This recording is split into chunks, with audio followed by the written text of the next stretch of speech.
과연 제3지대 연합 총선에서 큰 회오리가 될지 어떨지 좀 궁금합니다. 자, 그동안 류호정 정의당 의원은 정의당을 탈당하지 않고 계속해서 다른 제3지대와 연대를 좀 모색하는 그런 모습이었었는데 일단 뭐 탈당하겠다고 했고 이렇게 되면서 과연 뭐 정의당을 비롯한 다른 군소정당들이 어떤 성적을 총선에서 낼지 좀 궁금해집니다. 한편 또 용해인 기본소득당 상임대표는 비례연합정당을 제안했습니다.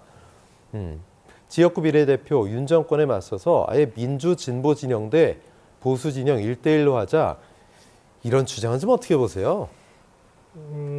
이제 이 선거법 협상, 예. 비례대표제도 협상과 그에 따른 이제 결과에 따라서 좌우지될 수 있는 거거든요.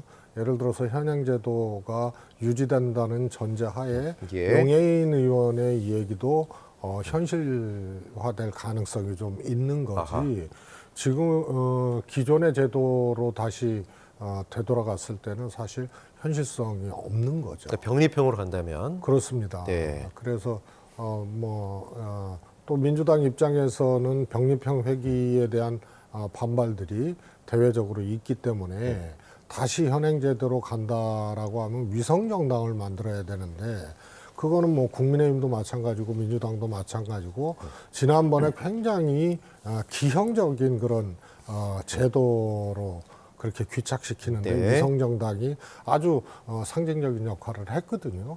그러면은 소위 말해서 개혁적인 비례연합당을 만들게 되면 거기서부터는 조금 벗어날 수 있는 그런 이제 명분이 좀 구축이 되기 때문에 민주당도 만약에 현행 제도가 유지된다면은 현실적으로 동의하고 검토할 수 있는 그런 동의를 검토할 수 있는 그런 제도를 제안을 했다라고 봅니다. 예, 민주당 이재명 대표도 뭐 이 제안을 수용할 수도 있다 이런 관측도 있는데 일단 홍익표 원내대표는 47석이 내진 비례대표가 절반은 병리평, 절반은 준연동형 뭐 이런 얘기를 여당과 논의해 볼 수 있다.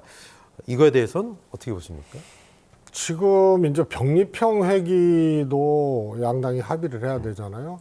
그다음에 또 하나는 현재 준연동형 제도, 현행 제도를 위성정당 방지법 등을 통해서 조금 보완하는 방식이 있고, 그다음에 홍익표 의원님이 지금 반반씩 해보자 이런 안이 있는데요. 양당의 협상 영역이라든가 정치적 상황들이 어떤 결론을 도출해내기가 저는 어렵다고 봅니다. 네. 그래서 홍익표 원내대표의 안도 홍 원내대표의 생각과 주장일 수는 있으나 이것이 되기는 어렵죠.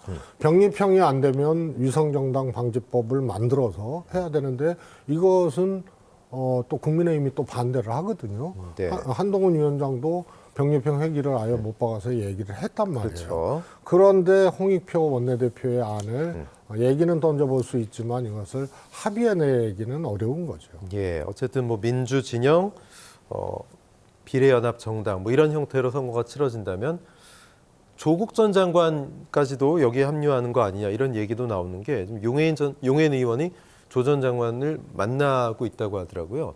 물론 선거 전체 판세에 큰 영향은 아니겠지만 어떻게 보십니까? 저는 조 장관님이 직접 현행 제도를 전제로 비례연합당이 만들어진다면 비례로 직접 나설지는 모르겠으나 네.